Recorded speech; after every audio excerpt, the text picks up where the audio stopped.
Pa-like, share and subscribe naman po mga master. Kabanata 311. Maging ang pamilya Gonzales at mga miyembro ng Northampton Chamber of Commerce ay kinailangang pumayag sa pamilya Macy. Hindi maisip ni Liam ang ibang tao na magkakaroon ng lakas ng loob na hamanin ang kanyang pamilya sa Northampton. Tinanggap niya ang kapirasong papel nang walang sabi-sabi. Ang Diyos ng Digmaan, Garrison. Binasa ni Liam ang mga salitang nakasulat sa papel. Naintindihan naman agad ni Liam ang mensahe. Nandito na ang gulo ng pamilya Macy. Sa lohikal na pagsasalita, ang Diyos ng Digmaan ay ang tanging tao, na may pangalan ng pamilya na si Garrison, na nangahas na tukuyin ang kanyang sarili bilang Diyos ng Digmaan sa Northampton.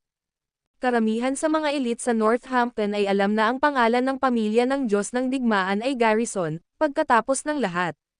Karaniwan, ang sinumang ibang tao ay naisip kaagad ang mensaheng nakasulat sa piraso ng papel. Gayunpaman, ang mga miyembro ng pamilya Macy ay hindi nakakalimutan sa bagay na iyon. Ang dahilan ay dahil sa kanilang maling akala sa terminong, God of War. Ang palayaw ni Liam Macy ay God of War, kaya natural na may isip nila si Liam kapag binanggit ang God of War. Wala sa kanila ang mag-uugnay ng mga termino sa Diyos ng Digmaan sa hukbo. Ang termino ay iba-iba sa pagitan ng dalawang individual na iyon. Ang Diyos ng Digmaan ay tumutukoy sa isang ranggo ng militar, sa kaso ni Levi, habang ang terminong iyon ay palayaw lamang ni Liam. Kumunat ang noo ni Liam. Ano ang ibig sabihin nito? Guro, nasaktan mo ang isang taong napakakapangyarihan sa pagkakataong ito. Sa tingin ko, dapat mong mabilis na palayain si Mr. Quinton, mungkahi ni Jack.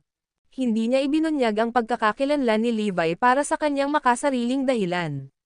Si Jack ay hindi matagumpay na nalampasan ang kanyang guro, si Liam, gaano man siya kahirap, o gaano siya naging maimpluwensya, dahil sa pagpilit ni Liam, nobela. Kaya, gusto niyang samantalahin ang pagkakataong iyon para maalis ni Levi si Liam. Sa ganoong paraan, mahuhulog sa kanya ang negosyo ng pamilya ni Liam. Sa wakas, si Jack ay maaaring maging isang tunay na hari ng Northampton. Sinadya ni Jack na pukawin si Liam na hayaang madaig ng kakuhan ng huli ang kanyang pagiging makatuwiran. Pinababalaan mo ba ako? Andy surmised, ang kahulugan sa likod ng mensaheng ito ay malinaw bilang araw. Ikaw ang Diyos ng Digmaan habang ang taong ito na may pangalang Garrison ay nagnanais na iligtas si Benny Quinton. Sinusubukan mong malaman ang pangalan ng pamilya. Malakas na tumawa sina Liam at Nathan matapos marinig ang pagsusuri ni Andy. Isang taong may pangalang Garrison sa Northampton. Baka ang taong ito ay mula sa pamilyang Garrison. Ang pamilyang Garrison na iyon ay naganap na ng suporta ng pamilyang Rogers. How dare he threaten the Macy family? Umungol si Liam. Dalhan mo ako ng papel at panulat. Utos ni Liam. Sumulat pa si Liam ng ilang salita sa likod ng papel, The God of War, Macy, Death.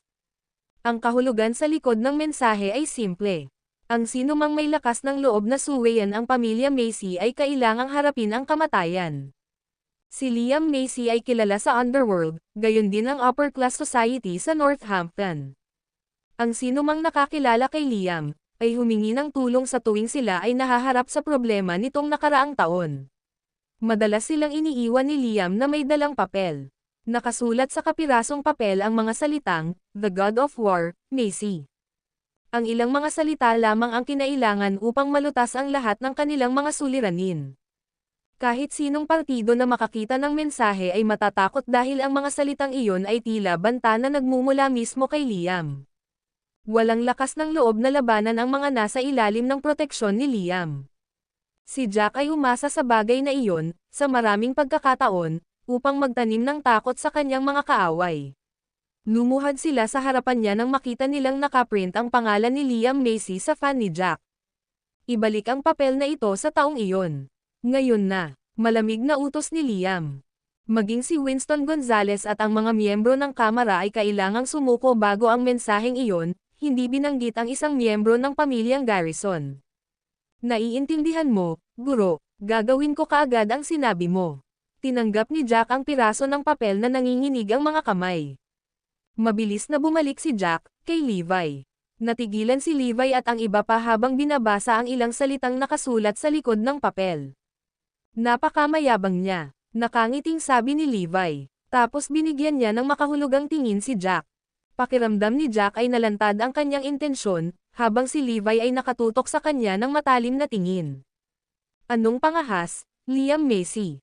How dare he refer to himself as the God of War? Galit si Kirin. Ang video na ito ay edited by Herban TV. Kabanata 312. Nagsindi ng sigarilyo si Levi at ngumiti. Gusto ko sanang lutusin ang bagay na ito ng mapayapa, ngunit hindi niya tinatanggap ang aking kabaitan. Kirin. Opo, Ginoo. Ilipat mo rito ang iyong Special Operations Regiment. Tara na.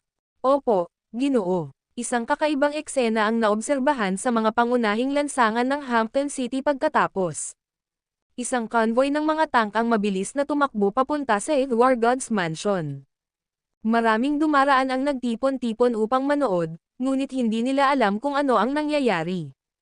Mahigit 100 bodyguard ang humaharang sa mga tagalabas sa pagpasok sa mansion sa sandaling iyon, habang patuloy silang boy ng mga grupo ng tao. Nagtawanan ang mga bodyguard habang iniisip nila sa kanilang sarili, ang mga taong ito ay dapat matutong malaman ang kanilang lugar. Kahit na ang pinakamaraming tao, si Winston Gonzales, ay kailangang sumuko sa pamilya Macy, hindi banggitin, ano pa ang mga taong tulad nila. Pagkatapos, nakita ng mga bodyguard si Jack Smith na muling nagmamarcha papunta sa pasukan. Gayunpaman, sa pagkakataong ito, may ilang taong sumusunod sa likuran niya. Mangyaring bumalik, Mr. Smith, binigyan kami ni Mr. Macy ng ilang order. Bawal kang pumasok sa mansion, pagpapaalam ng pinuno ng mga bodyguard kay Jack. Si Jack ay may suot na kakaibang ekspresyon ng mukha. Nanginginig ang boses niya habang bumubulong, hindi. Hindi ako. Sila ang gustong pumasok sa mansion. Lumingon ang mga bodyguard kay Levi at sa iba pa matapos makinig kay Jack. Ngumisi ang pinuno ng mga bodyguard, pakibalik po kayo.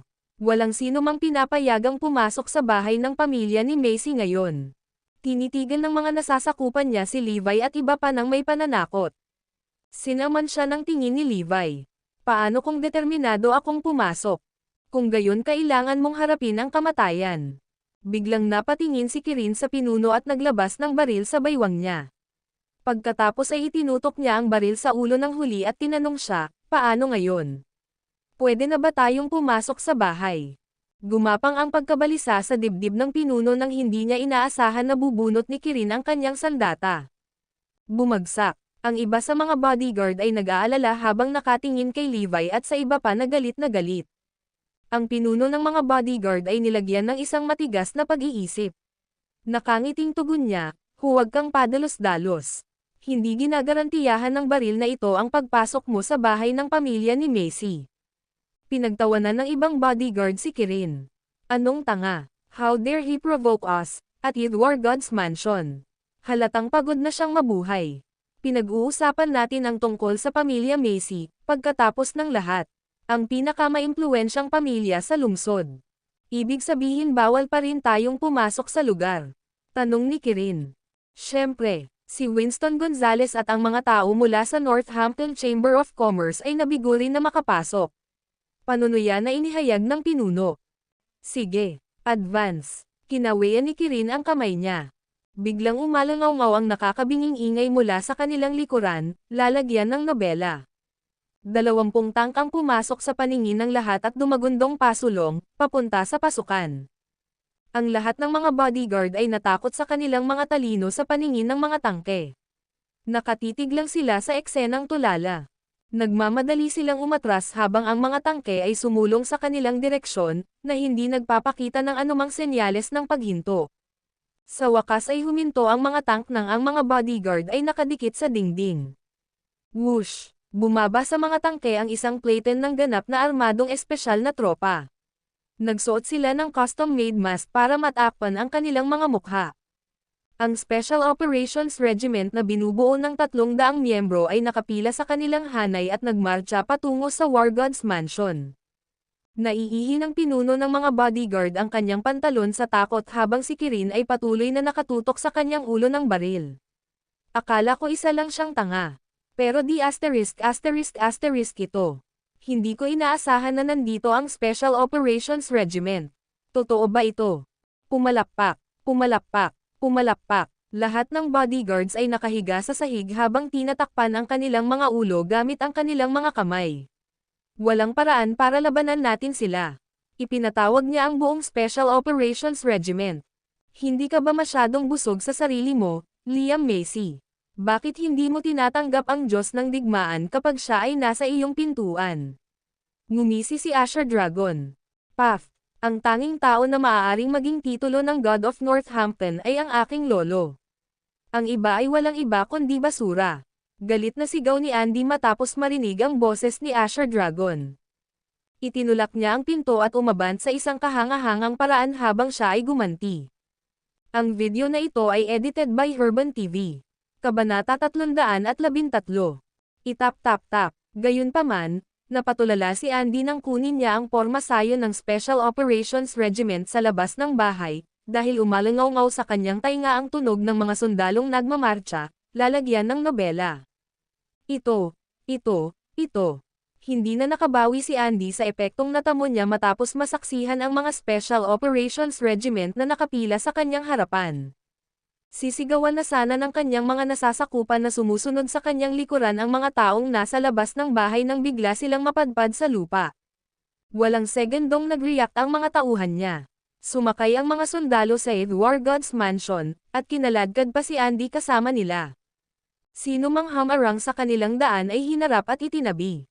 Pumasok si Levi at ang iba pa sa mansion, matapos alisin ng Special Operations Regiment ang lahat ng hadlang. Inakala ng mga bodyguard sa loob ng mansion na may pumasok sa bahay. Gusto nilang kontrahin ang nanghihimasok ng sabay-sabay. Sa kanilang kasawian, ang paningin ng mga sundalo ay natakot sa buhay ng mga bodyguard. Wala pang 30 segundo, lahat ng bodyguard sa loob ng War God's Mansion ay napasuko. Bukod dito, nakapasok ang mga sundalo sa mansion nang hindi gumagawa ng anumang labis na ingay. Matagumpay nilang nakontrol ang lugar nang walang nakakapansin. Ang malupit na pagsasanay ni Kirin ay masama, dahil ginawa niya ang mga normal na sundalo sa isang piling tropa.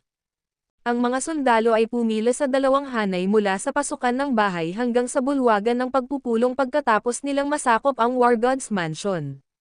Nagmarcha pasulong sina Levi, Asher Dragon, at Kirin. Sa loob ng meeting hall, suminsem si Liam sa kanyang tasa ng tsaa habang tahimik na nakaupo sa kanyang upuan. Bahagyang nag-alala si Nathan, baka may masamang nangyayari sa labas ng bulwagan. Napangiti si Liam. Huwag kang mag-alala, si Andy ay higit na maaaring gumawa ng pangangasiwaan ang lahat. Napangiti na lang si Benny nang walang sabi-sabi. Boom! Ang pinto ng meeting hall ay kinatok, sa sobrang lakas, nang magsalita si Liam. Isang dosenang sundalo ang sumugod sa meeting hall sa sumunod na segundo. Mabilis silang pumila sa dalawang hanay sa loob ng bulwagan. Nagulat si Liam at Nathan sa biglaang eksenang iyon. Bakit may mga sundalo sa loob ng bahay ko? Bukod dito, ang mga lalaking ito ay tila isang mahusay na sinanay na hukbo. Hindi ka ba isang daredevil, Liam Macy? Isang grupo ng mga tao ang pumasok sa bulwagan ng pagpupulong, na umalangaw-ngaw sa isang dumadagandong na dagandong. Binati ng mga sundalo ang mga taong sabay-sabay na naglakad sa pintuan. Kinilabutan si Liam sa kanyang nasaksihan, habang halos bumigay ang mga binti ni Nathan. Dapat naranasan ng mga miyembro ng pamilya Macy ang lahat ng uri ng okasyon sa buhay. Gayunpaman, ang paningin ng mga sundalo ay masyadong nakakatakot at hindi maintindihan sa kanila. Ano sa lupa ang nangyayari? Napatayo lang si Benny pagkatapos niyang makita si Levi. Nilinaw ni Liam si Liam. Iyan ang taong hinihintay ni Benny Quinton. Ang taong maaaring magdulot ng gulo sa aking pamilya.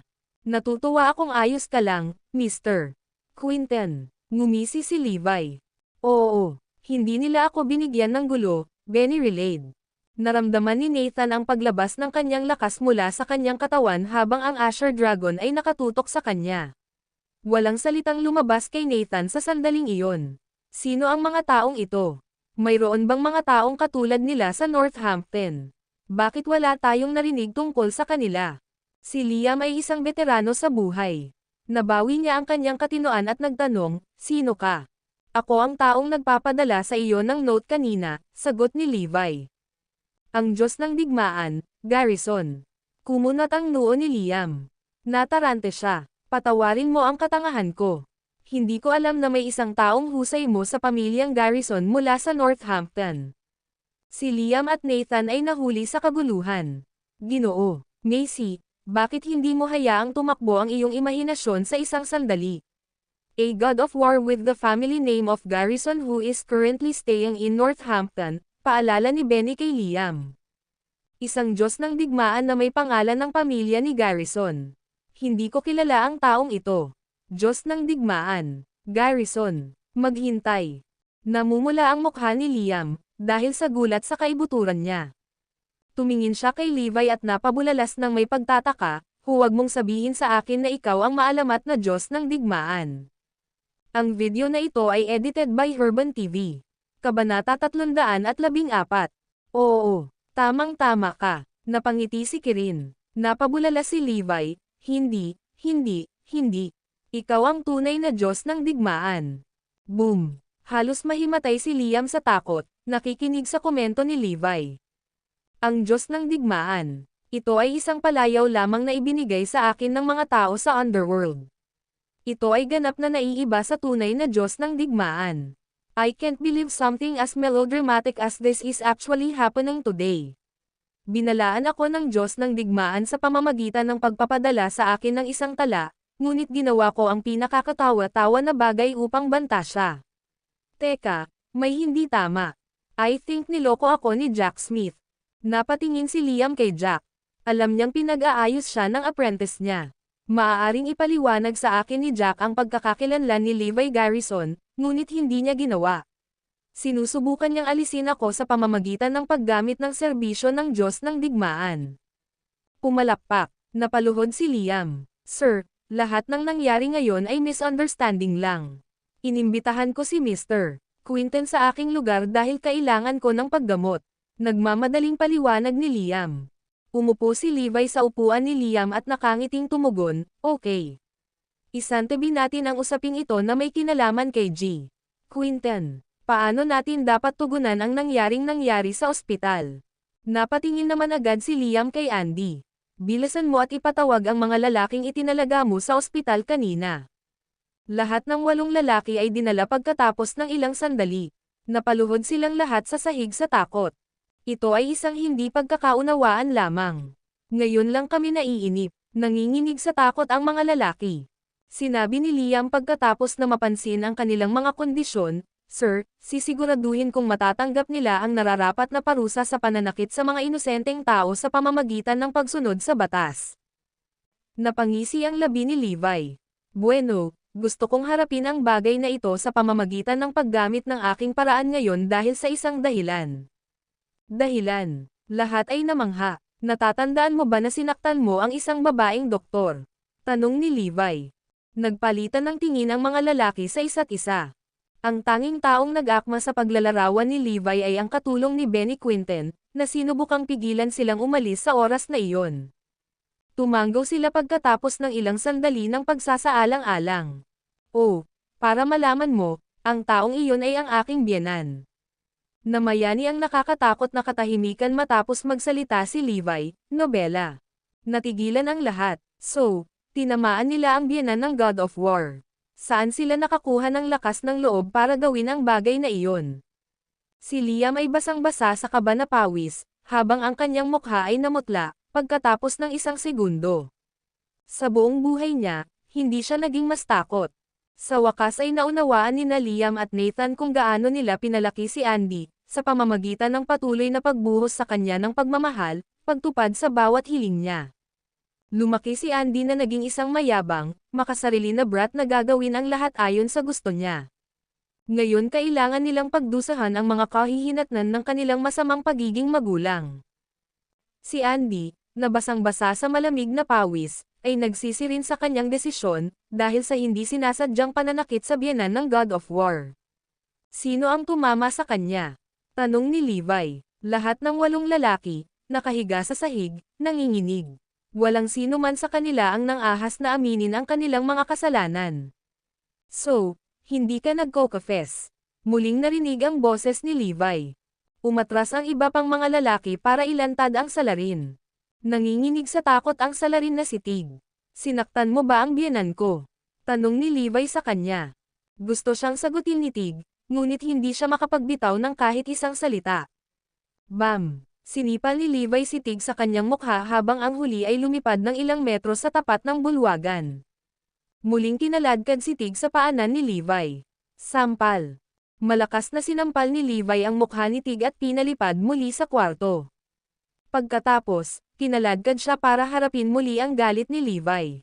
Ang proseso ay paulit-ulit ng hindi bababa sa 2 beses. Naging dagwang gulo ang mukha ni Tig pagkatapos ni Levi. Ang kanyang mga tampok sa mukha ay naging mali at pumangit. Ang lahat sa loob ng bulwagan ay natakot sa kalupitan ni Levi. Pati ang big boss ng underworld, si Liam, ay nanginginig. Ang video na ito ay edited by Herban TV. Kabanata 315. Ganyan ba ang dapat mong pagtrato sa mga staff ng ospital? Paano mo magagawang saktan sila, kung sila ay nagsusumikap upang iligtas ang mga buhay? Sinaktan ka ba nila? Nasaan ang konsensya mo? Itinuro ni Levi ang mga volleys ng mga tanong kay Liam at sa kanyang mga tauhan. Pin-drop na katahimikan ang namagitan sa hangin sa loob ng bulwagan, dahil walang nang-ahas na gumawa ng ingay. Alam ni Levi na mayroon siyang lahat ng karapatan at dahilan upang parusahan ang mga taong iyon sa kanilang ginawa. Gusto kong lumuhad kayong lahat na nanakit sa mga kawani ng ospital at humingi ng tawad sa kanila sa ospital.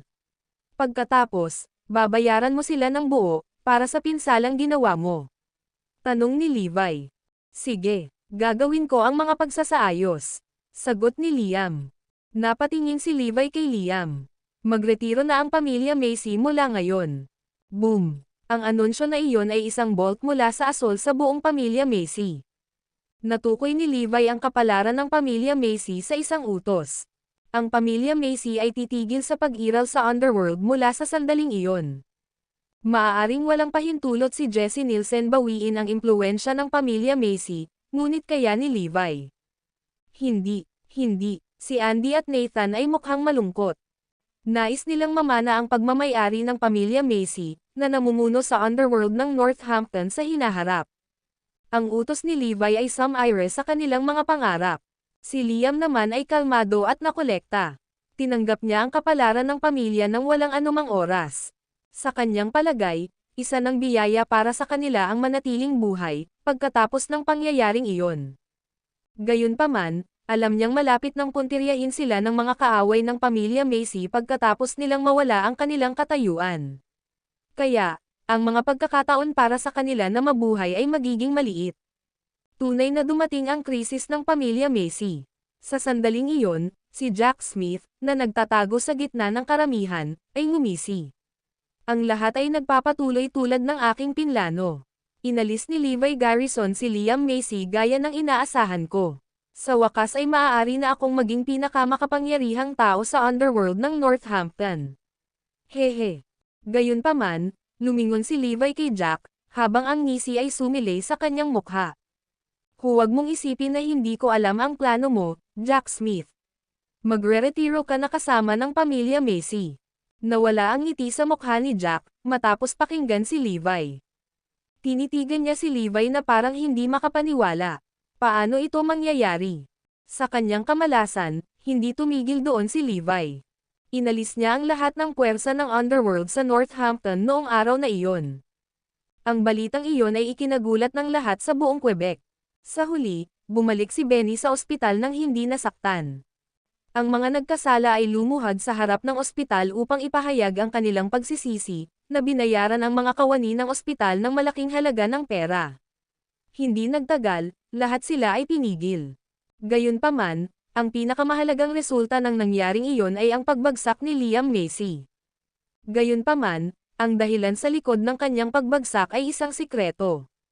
Sa kanyang pagkadismaya, naunawaan ang mga miyembro ng pamilya Gonzales at ng Northampton Chamber of Commerce, na ang mga pangyayari ay dahil sa panghihimasok ng God of War.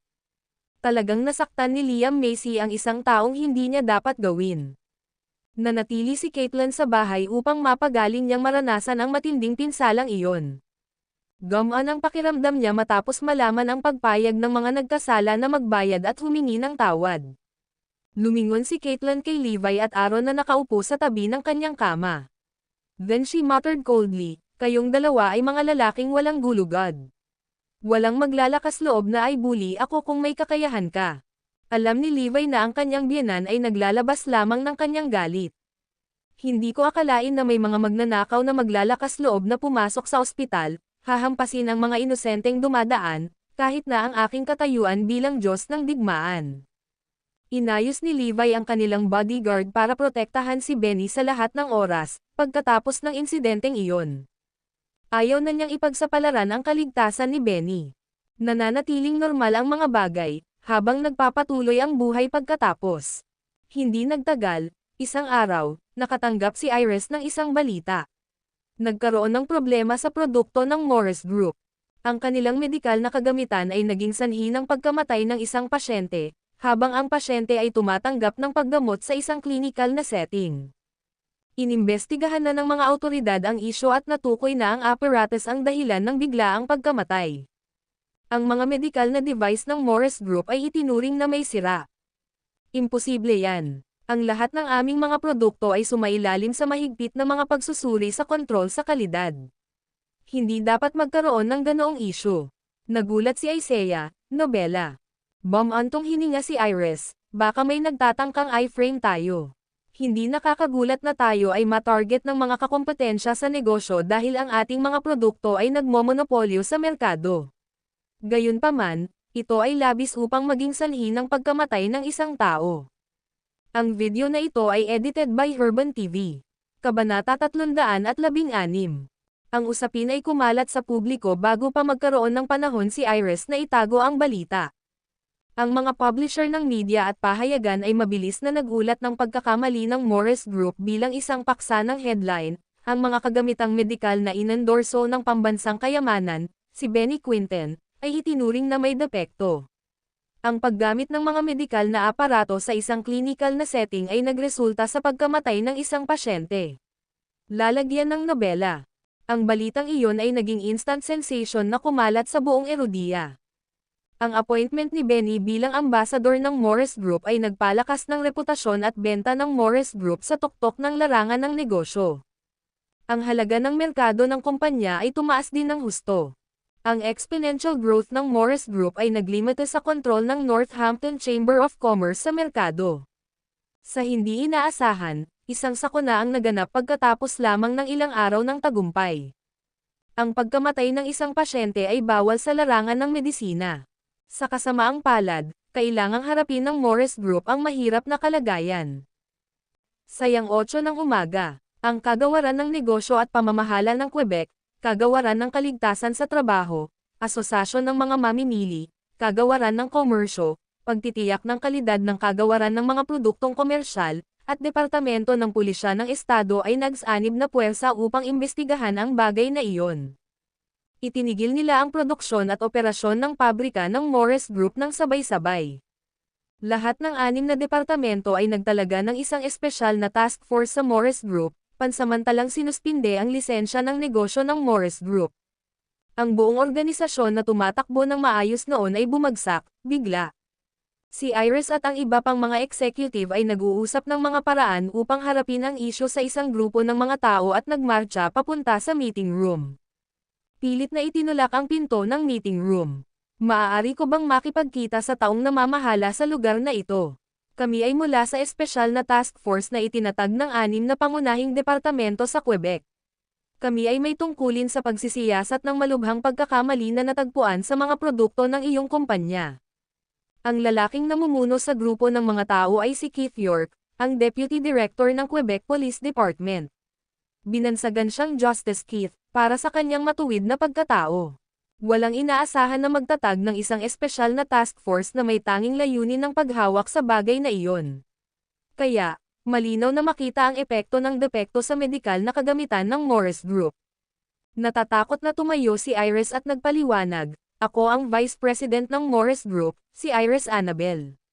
Ako ang person in charge sa ngayon. Ipinakilala ni Keith ang kanyang sarili sa malamig na tono, "Ako ang kapitan ng espesyal na task force na ito, si Keith York. Humiling para sa presidente at chairman ng board ng iyong kumpanya na nagpapakita ng kanilang sarili ng sabay-sabay." Ito, nahuli si Iris sa mahirap na posisyon. Ang lahat ng iba pang executive ay nagpapalitan ng tingin, isa sa isa't isa dahil kahit karamihan sa kanila ay hindi pa nakita ang big boss ng Morris Group. Ang kanilang presidente, si Neil Rhodes, ay hindi rin madalas makita sa kumpanya. "Ginoo York, ako ang pangunahing tagapangasiwa ng Morris Group sa ngayon. Pwede mo akong kausapin ng diretso kung may apurahang bagay," Iris relayed. Ngumisi si Keith, isang vice-presidente ang nagpapatakbo ng buong kumpanya. Baka ang maling internal management ng Morris Group ay dapat na isama sa kapintasan ito sa produksyon ng kumpanya. Pinaghihinalaan ko na ngayon ang may-ari ng Morris Group na tumakas pagkatapos gumawa ng krimen. Hindi iyon, nagmamadaling umiling si Iris. "Sige, saka bakit hindi mo sabihin sa akin kung ano ang nangyayari?" Tinitigan siya ni Keith. Hindi alam ni Iris kung paano ilarawan ang estilo ng pamamahala ng Morris Group dahil sa kanilang malaking boss at presidente, si Neil Rhodes, ay mga hindi pangkaraniwang tao. "So, wala kang masasabi sa akin?" Nginisya ni Keith si Iris. Sa pamamagitan nito, inaanunsyo ko ang lahat ng patuloy na proseso sa Morris Group na ititigil at bawat miyembro ng kumpanya ay sasailalim sa pagtatanong. Ang mga empleyado na may kaugnayan sa departamento ng produksyon ay sasailalim sa mahigpit na pagtatanong. Sisimulan na ng pulisya ang pag-inspeksyon sa Morris Group.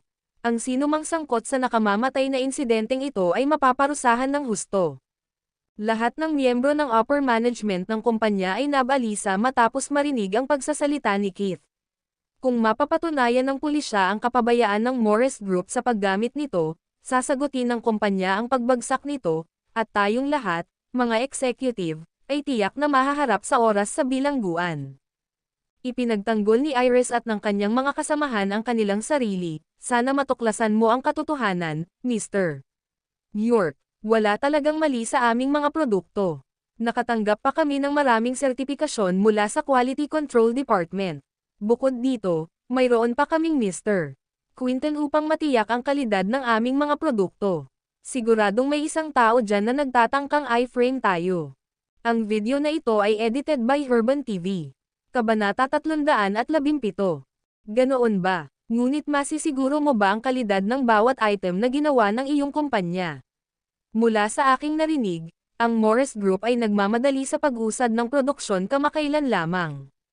Ang ibang mga tagagawa ay tumagal ng ilang taon upang makagawa ng katulad na makina, habang ang produksyon ng Morris Group ay gumamit ng wala pang isang buwan. Hindi ko maiwasang maghinala sa bilis ng iyong pagmamanupaktura. Sa katunayan, si Mr. Quinton ang ambasador ng iyong kumpanya. Walang maglalakas loob na tanungin ang kalidad ng produkto dahil sa prestihiyo ni G.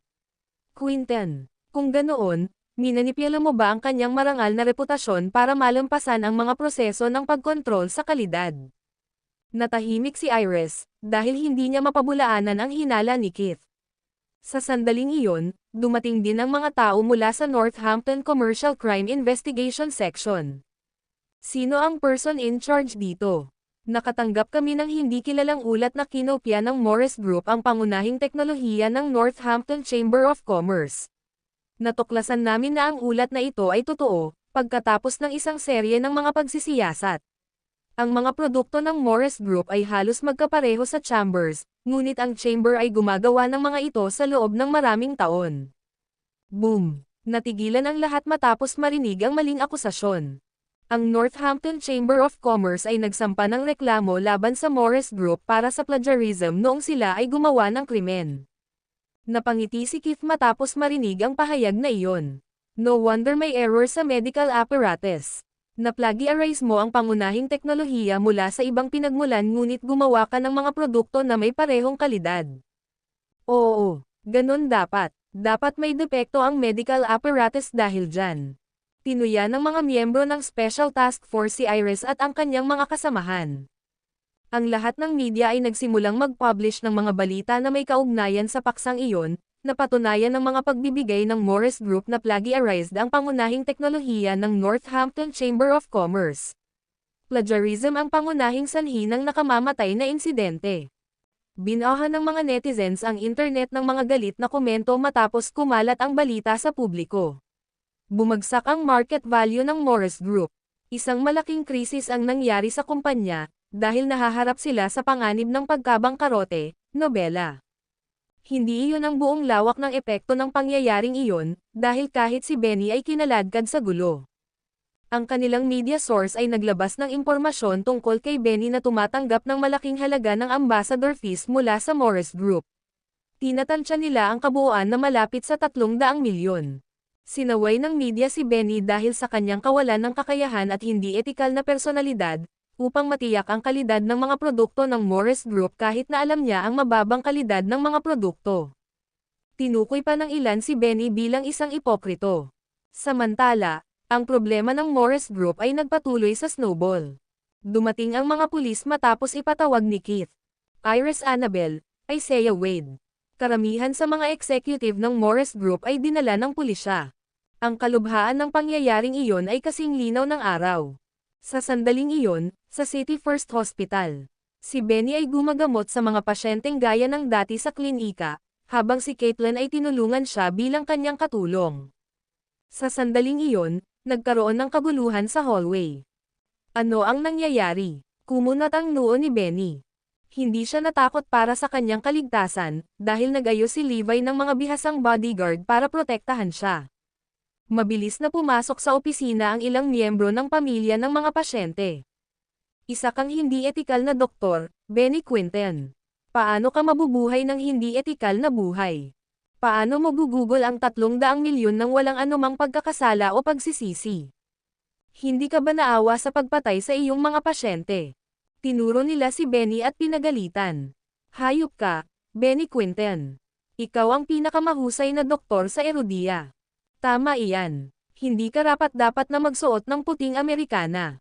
Lahat kayo ay kakilakilabot na mga tao. Ang mga miyembro ng pamilya ay nabalisa. Pisikal nilang sasaktan si Benny kung hindi sila pinigilan ng ibang mga doktor at nurse. Buho, namatay ka ng walang dahilan, asawa ko. Hindi naman malubha ang sakit mo noong una. Isang nasa katanghaliang gulang na babae ang lumuhad sa opisina at umiyak ng histeryoso. Ang lahat ng iba pang miyembro ng pamilya ay nagsimulang gumuho sa opisina, habang patuloy nilang sinusumpa si Benny. Ano ang nangyari? Natarante si Benny. Ginoo. Si Quinten, isang pasyente sa ospital ay gumamit ng medical apparatus na ginawa ng Morris Group kagabi at namatay dahil nasira ang makina. The patient was merely diagnosed with a mild sickness, ibinalita ng isang doktor kay Benny ang katotohanan.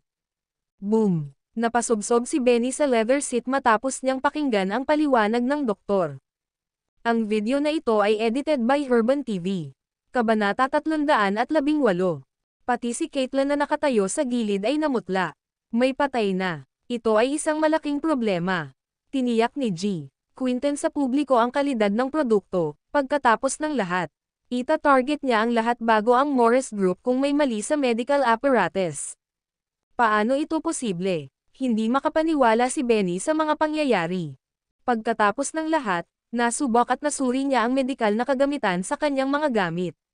Bukod dito, nakatanggap ang Morris Group ng 2 magkaibang mga sertipikasyon sa pagtiyak ng kalidad. Ang tanging paliwanag ay may naglalayong iframe ang Morris Group. Gayunpaman, ang pamamaraang ito ay hindi katanggap-tanggap.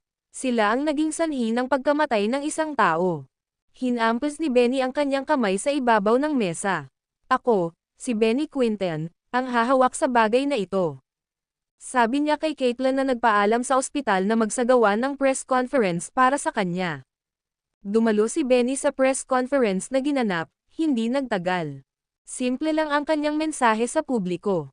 Tiniyak niya sa lahat na siya ay mag-iimbestiga sa insidente, upang malaman ang katotohanan. Kung talagang dahil sa kalidad ng produkto ang pagkamatay ng pasyente, sinabi ni Benny sa media na handa siyang wakasan ang sarili niyang buhay, para mabawi ang kanyang pagkakamali. Mas nakakuha ng atensyon ang isyong iyon pagkatapos ng press conference. Walang sino mang umasa na si Benny ay magiging determinado, dahil handa siyang ibigay ang kanyang sariling buhay upang mabawi ang kanyang pagkakamali. Sa kabilang banda, sa Bale Group, sina Ron Bale, Zovery Yount, at ang iba pang 2 miyembro ng konseho ng Kamara ay nagtipon. Kumusta na ngayon, Ron? Nakagawa ka ba ng maayos? Nag-aalalang tanong ni Wildan Sainz. Ngumiti si Ron. Huwag kang mag-alala, wala akong iniwan na bakas. Sinira ng mga tauhan ko ang surveillance footage sa ospital ng palihim naming palitan ang medical apparatus. Kahit na ang mga pulis ay hindi na mababawi ang footage gamit ang kanilang teknolohiya. Ibig sabihin ba nito ay hahaharapin ng Morris Group ang kanilang pagkamatay ng may lubos na katiyakan sa pagkakataong ito? Tuwang-tuwa si Zovery. Tama iyan. Napapahamak ang Morris Group. Bukod dito, ang espesyal na task force na itinalaga upang mag-imbestiga sa usapin ay walang awa sa pagsasagawa ng kanilang mga tungkulin. Walang tulong sa Morris Group sa pagkakataong ito, anuman ang suporta na mayroon sila. Alam ko ang tungkol dito. Maging si G. Nielsen ay maaari lamang panatilihing updated ang kanyang sarili sa pag-unlad ng imbestigasyon. Wala siyang hawakan na makialam. Nagtawanan ang lahat. Ang mga mata ni Ron ay kumikinang na may masamang hangarin. Bagaman kinasusuklaman natin ang matandang hanggal na iyon, si Benny Quinten, kailangan nating magpasalamat sa kanya. Ito ay dahil sa kanyang kilalang reputasyon na naging sanhi ng paglaki at pagpapalaganap ng kapintasan ng Morris Group sa publiko. Ang bagay na ito ay naging napakakritikal na kahit si Mr. Nielsen ay hindi maaaring makialam. Iyon ang nakukuha niya sa pagpapasya niyang tulungan ang Morris Group na i-publicize ang kanilang mga produkto. Ipokrito lang si Benny Quinten. Siya ay kumikilos ng mataas at makapangyarihan, ngunit sino ang nakakaalam kung gaano karaming pera ang natanggap niya mula sa Morris Group ng palihim. Ngumisi sina Wildan at Zovery. Hindi lang namin nagawang alisin ang Morris Group sa pagkakataong ito, ngunit nadagdagan din namin ang aming mga benta ng malaking margin. Paano kung mas mahal ang ating mga produkto? Pipiliin pa rin tayo ng mga mamimili dahil mas ligtas gamitin ang ating mga produkto. Panipi. Hihihi. Napangisi ang grupo ng mga tusong lalaki. Sila ay tunay na masasama at walang prinsipyong mga negosyante na inuuna ang kanilang sariling kapakanan, higit sa lahat. Wala silang pakialam sa pagsasakripisyo ng iba para masiyahan ang kanilang kasakiman. Walang pakialam si Ron at ang kanyang mga kaibigan sa pasyenteng namatay sa ospital. Hindi man lang sila naawa sa pagkamatay niya. Maaari silang manatiling walang pakialam dahil manhid na sila sa paggawa ng mga katulad na krimen, isang beses ng napakaraming beses. Ang pagsasakripisyo ng mga inosenteng tao upang makamit ang kanilang layunin ay naging isang pamantayan sa mga miyembro ng Kamara. Ang publiko ay humihimok para sa Morris Group na buwagin at para sa mga awtoridad na isagawa ang may-ari ng korporasyon, lalagyan ng nobela. Ang dahilan ay ang boss ng Morris Group ay hindi pa nagpapakita ng kanyang sarili mula sa simula ng nangyaring iyon. Si Iris ang pinakamataas na ranggo na executive na humarap sa publiko sa ngayon. Bukod sa Morris Group, nahaharap din sa mahirap na panahon ang bagong tatag na kumpanya ni Zoe. Ang kanyang bagong kumpanya ay malulusaw, kasunod ng pagdisband ng Morris Group. Nagkataon, tinatalakay ni Zoe ang isang posibleng pakikipagtulungan sa isang dayuhang negosyo mula kay Kira, sa sandaling iyon. Ang potensyal na pakikipagsosyo ay mawawasak kung ang Morris Group ay sumuko sa kalagayan. Nakipagkita agad si Benny kay Levi. Nagalit si Levi pagkatapos niyang malaman ang patuloy na sitwasyon. Walang duda na ang Northampton Chamber of Commerce ang nasa likod nito. Tumalsik si Levi. Ang video na ito ay edited by Herban TV. Kabanata 319. Nang matuklasan na ang Morris Group ay mabilis na nagpapalawak ng mga negosyo nito, maliwanag na ang Northampton Chamber of Commerce ang magdaranas ng pinakamaraming pagkalugi. Gayunpaman, hindi inaasahan na gagawin sila ng gayong marahas na mga aksyon. Ang pinakamahirap na bagay na gawin ngayon ay ang magbunyag ng katotohanan. Sigurado ako na ang lahat ng mga pahiwatig ay nawasak na ngayon, deklara ni Levi. Sa ngayon, iniimbestigahan na ni Phoenix ang bagay na ito. Sir, ang CCTV footage mula alas 11:30 hanggang alas 12 sa City First Hospital ay tinanggal. Iniulat ni Phoenix. Iyon ay maaaring mga hulugan lamang na may pumasok sa ospital sa panahon na iyon upang kumilos, mungkahi ni Benny. Nagtanong si Levi, Phoenix, maaari mo bang ayusin ito? Kailangan ko ang video source. Kahit na sinasadyang na-corrupt, kaya kung ayusin, sagot ni Phoenix, lalagyan ng nobela. Okay, pupunta kami ngayon. Hindi nagtagal, dumating sina Levi at Benny sa control room ng ospital. Gayunpaman, ang pinto ay binantayan ng ilang lalaki na tumanggi silang pasukin. Prangka si Benny. Ako si Benny Quinton. Kailangan kong makuha ang CCTV footage kagabi. Hindi. Wala akong pakialam kung sino ka. Walang makapasok kundi ang Special Task Force, giit ng mga lalaki. Tumanggi silang papasukin ang sinuman. Sige, tingnan natin ang mga device na naapektuhan. Nagtungo sina Levi at Benny sa silid, para lamang ipaalam na naalis na ang mga kagamitan. Tanging ang espesyal na task force at may access sa mga device. Nang marinig iyon, agad na kinontak ni Levi si Jesse. Nielsen, kailangan ko ang CCTV footage mula sa City First Hospital, aniya niya. Hindi kita matutulungan dito. Ang espesyal na task force ay ipinadala ng South War Zone sa South City, Quebec. Kami, sa Northampton, ay nakatanggap ng mga utos na huwag makialam sa investigasyon. Sorry talaga, parang napunit si Jesse. Siya nga pala, ang aking guro, si Grover Cook, ang nagmungkahi nito. Upang maiwasan ang hinala, walang sino man sa Northampton ang mamagitan. At saka, makakabuo sila ng conclusion sa loob ng 3 araw, sabi ni Jesse. Sige nakuha ko. Matapos ibaba ang tawag, sumilay ang ngiti sa labi ni Levi. Narinig niya ang tungkol kay Grover, dahil ang lalaking iyon ay may koneksyon sa Northampton Chamber of Commerce. Mahusay na nilalaro, Northampton Chamber of Commerce. Nagkagulo ka para magpadala ng South City ng taong haharap dito. Tumanggi kang payagan ang sino mang mula sa Northampton na makialam. Sa pamamagitan ng pagpin nito sa amin, maaari mong alisin ang Morris Group sa pinakamabilis na paraan na posible. Asher Dragon, alamin kung sino ang kapitan ng espesyal na task force na ito, utos ni Levi. Hindi nagtagal, nagbalik ng balita si Asher Dragon. Sir, ang kapitan ay si Keith York, Deputy Director ng Quebec Police Department. Si York ay sikat sa pagiging isang hindi nabubulok na pulis. Hindi niya hahayaang may manghimasok sa kasong ito. Sige, ihatid ang aking order. Sabihin mo kay Keith York na puntahan mo ako. Bigkas ni Levi. Maya-maya pa ay may dumating na sasakyan sa mansyon. Bumaba sa kotse si Keith, ang kapitan ng Special Task Force. Inakay ni Asher Dragon si Keith sa kwarto. Sa silid, nakita niya sina Benny at Levi. Greetings, God of War, magalang na bati ni Keith sa kanya. Keith York, alam mo ba kung bakit kita pinatawag dito? Tanong ni Levi. Natigilan si Keith, nagngangalit ang kanyang mga ngipin, bumulong siya, alam ko ang relasyon ninyo ni Mr. Quinton. Magiging prangka ako dito. Hindi ka maaaring makialam sa kaso ng Morris Group. Hindi ako papayag na ganyan ka. Walang sino man sa Northampton ang pinapayagan na magalit. Naaalala ko na ikaw ang kinatawan ng Northampton, kaya't mangyaring hindi sinasadya ang aking kalagayan. Kung pipilitin mong makialam, ito ay nasa ibabaw ng aking patay na katawan. Ang matigas na kilos ni Keith ay natulala sa lahat ng tao sa silid. Ang video na ito ay edited by Herban TV. Kabanata 320. Sa wakas ay napagtanto nila kung bakit hindi ito madaling gawain. Maging ang mga kamay ni Jesse ay nakatali.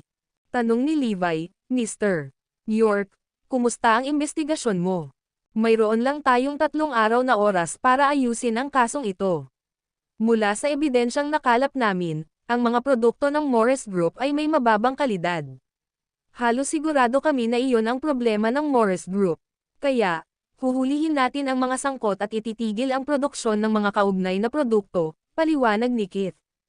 Bagamat alam niyang may nangyaring mali sa CCTV, hindi pa rin ito naayos ng technical department. Paano kung ipilit kong makialam? Tanong ni Levi. Katulad ng sinabi ko kanina. Kung pipilitin mong manghimasok, tatapusin mo ang patay kong katawan. Hindi pumayag si Keith. Bigla namang ngumiti si Levi. Ginoo, York, naniniwala ako na hindi mo alam ito. Ang aking sundalo, si Kirin, at ako ay parehong sangkot sa kasong ito. Hindi tayo makakaalis dito. Natarante si Keith. Hindi ka kasali dito, paniniguro ni Keith. Sinasabi mo iyan ng walang masusing pagsisiyasat. Malamig na tanong ni Levi. Sir, hindi ko po kayo maintindihan. Ibinaba ni Keith ang kanyang ulo ng may pag-aalala. Ang Morris Group ay pinamamahalaan ng kanyang vice president ngayon, di ba? Paano ang presidente at chairman nito? Tanong ni Levi.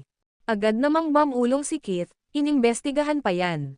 Naniniwala ako na matutuklasan natin kung sino sila sa lalong madaling panahon.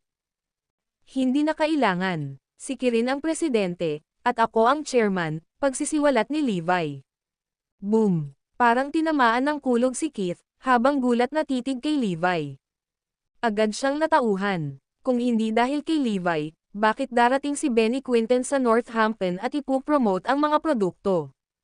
Higit pa rito, bakit gagawa si Levi ng mababang kalidad ng mga produkto sa unang lugar?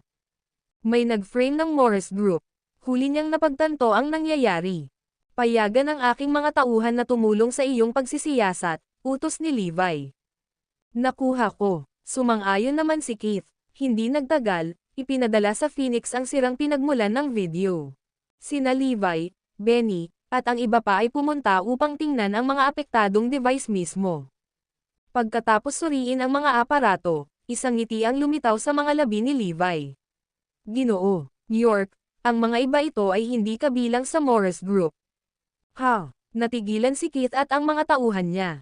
Sa panahon ng produksyon, inutusan ko ang teknikal na departamento na mag-print ng ilang espesyal na code ng palihim sa aming mga device, upang maiwasan ang mga hindi pagkakaunawaan na mangyari. Gayunpaman, ang mga device na ito ay walang mga code. Maaari mong kumpirmahin ito sa pamamagitan ng pagsuri sa iba pang mga produkto mula sa Morris Group. Sinabihan ni Keith ang kanyang mga tauhan na i-validate agad ang claim ni Levi. Matapos ihambing ang mga kagamitan, kinumpirma ng mga lalaki na si Levi ay nagsasalita ng katotohanan. Ang mga device na ginawa ng Morris Group ay may mga espesyal na code na nakaprint sa kanila. Ang mga device na ito dito ay wala. Alamin kung saan galing ang mga device. Utos ni Keith. Samantala, mabilis namang na-recover ni Phoenix ang CCTV footage. Nang mapanood ang video, nagulat ang lahat. Sa katunayan, may nagpapalit ng medikal na aparato. Sila ay naka-frame. Alam kung sino ang lalaki sa video. Napaungol si Keith sa matinding galit. Siya ay isang walang kinikilingan, bilang isang pulis lamang. Kung hindi dahil sa tulong ni Levi, tiyak na mali ang pakikitungo niya sa kaso. Kaya naman, hinaipan niya ang kanyang pang-itaas. Inabot naman ni Kirin kay Keith ang isa pang file. Sa loob ng file na ito ay ang ebidensya at mga pahiwatig kung paano ninakaw ng Northampton Chamber of Commerce ang pangunahing teknolohiya ng Levi Group. Okay, iimbestigahan ko rin ang bagay na ito. Tumango si Keith. Puno siya ng paghanga kay Levi. Talagang may kakayahan si Levi, ang paglutas ng mga problema ng madali at mahusay, naisip niya. Nalutas na ang usapin. Maging si G. Quinten ay nakahinga ng maluwag. Ang video na ito ay edited by Herban TV. Kabanata 321. Sayang naman at nawalan ng dalawang lalaki. Inosente sila, bumantong hininga si Mr. Quinten. Walang magawang umiling si Levi. Bueno, ang mundo ng negosyo ay isang larangan ng digmaan. 6 na taon na ang nakalipas, nakatagpo ako ng hindi inaasahang sakuna at muntik na akong mamatay. Kailangan nating matuklasan ang utak sa likod ng pamamaraang ito. Hindi natin papakawalan ng madali ang mga salarin. Mr. Quinten bellowed out, sa galit. Nang gabing iyon, sa bahay, labis na nag-aalala si Zoe kay Iris. Kung totoo ang lahat, ipapakulong si Iris. Sa sandaling iyon, dumating si Harry kasama ang iba pa. Haha, Zoe, ikaw at ang basura ay ayos lang. Nabalitaan namin na may nangyari sa Morris Group, kaya naisip namin na naaresto ka. Napabuntong hininga si Henry. Parehong nakangiti sina Sean at Melanie. Nakikita kung paano ginagawa ang Morris Group, ang kumpanya ni Zoe ay isasara din. Zoe, anong plano mo? Babalik ka ba sa pamilya Lopez? Pang-aasar ni Fabian. Ay, tila walang magawa si Zoe. Nagkaproblema ang kanyang kumpanya at malapit nang mabili. Ngumisi si Harry. Zoe, huminahon ka. Nandito ako para makipagnegosyo sa iyo. Natarante si Zoe. Ha? Anong business deal? Tungkol sa pagbili ng iyong kumpanya. Plano kong kunin ang iyong kumpanya sa 2 milyon. Sagot ni Harry. 2 milyon. Hindi makapaniwala si Zoe. Kahit na huminto ang Morris Group sa pamumuhunan sa aking kumpanya, ito ay tinatansya pa rin sa humigit kumulang 1 hanggang 2 bilyon, lalagyan ng nobela. Imposibleng may makakuha nito sa halagang 2 milyon lang. Napaka-absurd nito. Haha, Zoe, hindi mo ba alam ang kalagayan mo? Kapag nabangkarot ang Morris Group, higit na naapektuhan ang iyong kumpanya. Sa oras na iyon, hindi ka pa makakakuha ng 200 grand, lalo na ang 2 milyon. Oo, at saka, kung ibinenta mo ang kumpanya mo kay Lolo, makakapagtrabaho ka pa rin sa Lopez Group, panunuya ni Sean at Harry. Hoy, galit na bulalas ni Zoe. Nandito lang sila para magdagdag ng insulto sa pinsala. Zoe, bibigyan kita ng 2 araw para magsimula alang ang alok ko. Huwag mo nang ipagpaliban pa, kung hindi, tiyak na mas mababa sa 2 milyon ang matatanggap mo. At saka, narinig ko rin na nakikipagdeal ka sa isang kumpanya sa Kirea.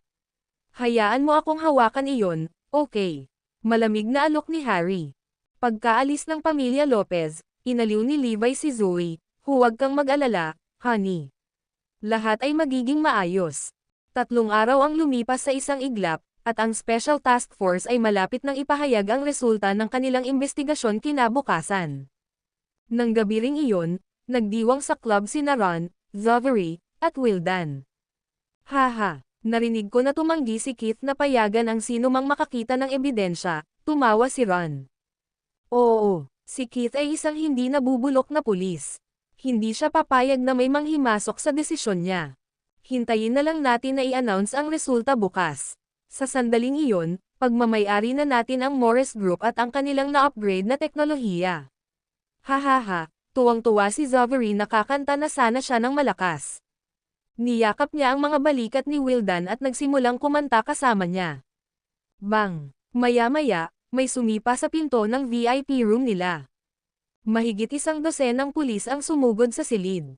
Natigilan si Ron at ang iba pang mga lalaki. May humakbang papasok sa kwarto, nasa gilid ng mga nakapaligid na lalaki. Kinuha niya ang kanyang ID at inihayag, Keith York, kapitan ng espesyal na task force. Ano? Keith York. Agad namang namutla si Ron at ang iba pa. Ang video na ito ay edited by Herban TV. Kabanata 322. Ginoo, York, nauuna ka sa reputasyon mo. Nakangiting bati ni Ron at ng iba pa. Wala silang ideya kung bakit biglang sumulpot si Keith. Paano ka pa nasa mood kumanta? Hindi mo ba alam ang gulo na pinagdadaanan mo? Ngumisi si Keith. Ah, gulo. Anong problema? Gulat na tanong ni Ron at ng iba pa. Lahat kayo arestado. Anunsyo ni Keith habang nadidilim ang kanyang ekspresyon. Ipinakita sa kanila ng kanyang kasamahan ang warrant of arrest. Ha? Ano? Arestado tayo? Hindi makapaniwalang tanong ni Ron at ng kanyang mga kaibigan. Sa kasamaang palad, ang CCTV footage ay nakuha ng isang eksperto. Nahanap na namin ang salarin, at ibinigay niya sa amin ang iyong mga pangalan. Malamig na tawa ni Keith. Boom! Natigilan sila at halos mahimatay. Kinabukasan, buong pananabik na naghihintay para sa mga resulta na ipahayag. Gayunpaman, nagulat sila sa mga resulta. Ito ay maliwanag na ngayon. Ang 4 na miyembro ng konseho ng Northampton Chamber of Commerce ang siyang nagbalangkas sa Morris Group. Ang lahat ng mga salarin ay inaresto at sinentensyahan.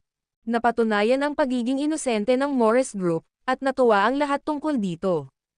Binayaran pa ng grupo ang mga pamilya ng mga biktima ng pera, na umani ng papuri sa publiko.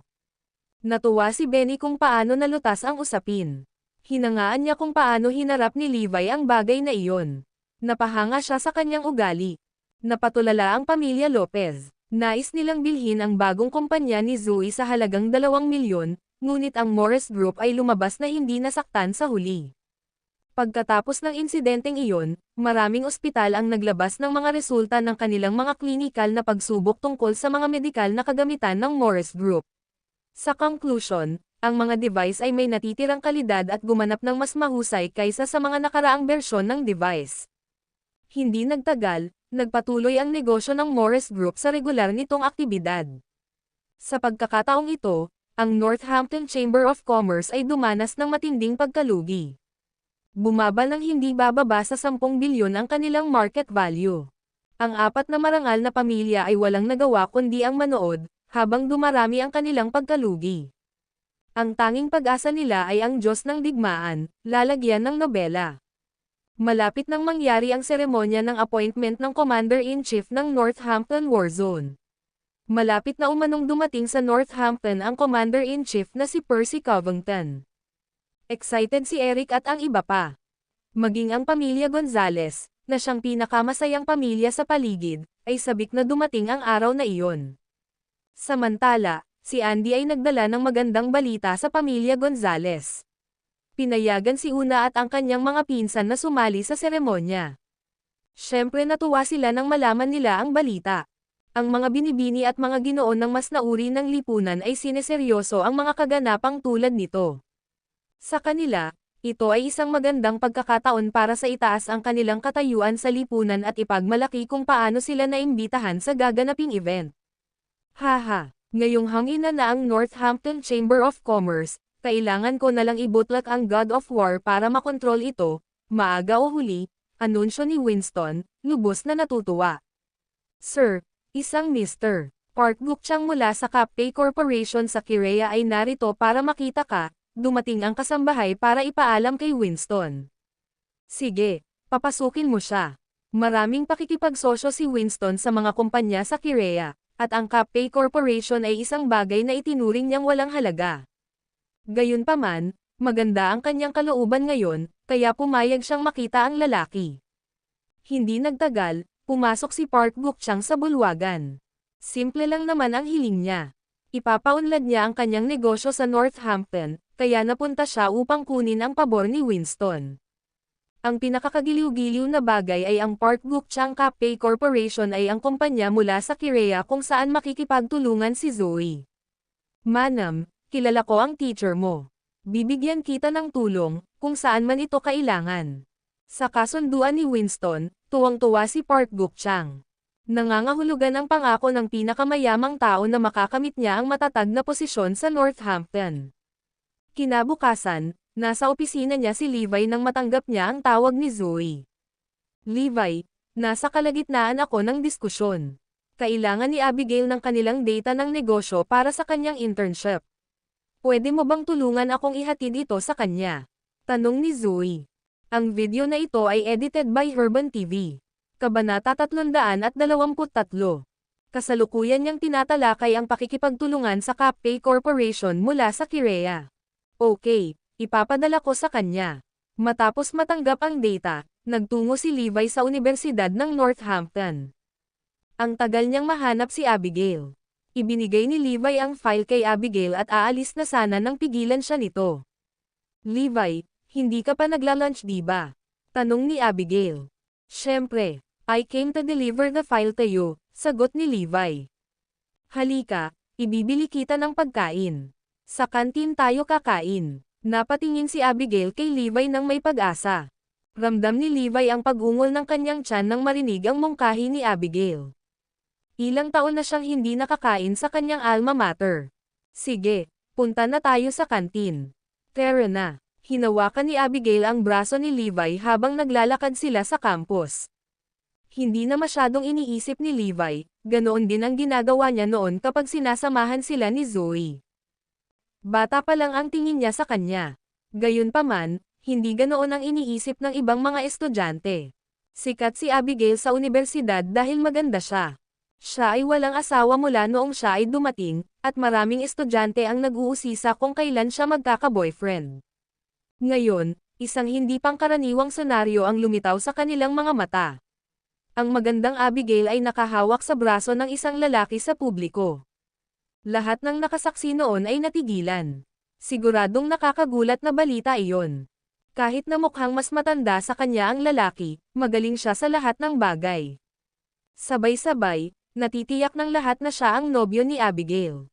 Hindi nagtagal, mabilis na kumalat sa buong campus ang balita tungkol sa boyfriend ni Abigail. Naramdaman ni Levi na lahat ay nakatingin sa kanya ng kakaiba, habang si Abigail naman ay tahimik na nakangisi. Gusto niyang lokohin ang iba na isipin na boyfriend niya si Levi. Habang papalapit siya kay Levi, hahampasin na ng mga humahabol ang mga mesa sa galit. Hindi ko alam na may gusto si Abigail sa matatandang lalaki. Galit na sigaw ng mga binata. Sa wakas, nakarating sina Abigail at Levi sa kantin. Pumili si Levi ng isang mesa na nasa isang sulok, ngunit hindi maialis ang lahat ng kanilang mga mata mula sa kanya. Nang dumating si Abigail na may dalang mga pinggan sa isang serving tray, nagalit si Levi. Sikat ka pala sa campus, ha? Siyempre, isa ako sa pinakamagandang estudyante sa campus. Lumapit si Abigail kay Levi at nagtanong sa mahinang boses, Levi, iniisip ng lahat na boyfriend kita. Anong gagawin ko? Hinding-hindi ako magkaka-boyfriend kapag nangyari ito. Ngumisi si Levi. Hindi problema. Ipapaalam ko sa broadcast room. Hoy, hindi ka nakakatuwa. Nagkunwaring baliw si Abigail. Habang inihain ang mga pinggan, sinimulan ni Levi ang pagkain. Hindi niya namalaya na dumarami na pala ang mga taong nakapaligid sa kanila. Pagkatapos mapuno ang tiyan, tumayo si Levi para umalis. Ipapaalas na kita, bigkas ni Abigail, na nakasunod sa kanya. Magiliw niyang tinitigan si Levi, kaya alam agad ang lahat ng nangyayari. Maraming puso ng mga kabataang lalaki ang nadurog. May boyfriend na talaga si Abigail. Habang papalabas ng kantin sina Levi at Abigail, may mga taong lumapit sa kanila, na hamarang sa kanilang paglabas. Sinubukan ni Levi na umalis, ngunit hindi nila ito pinayagan, nobela.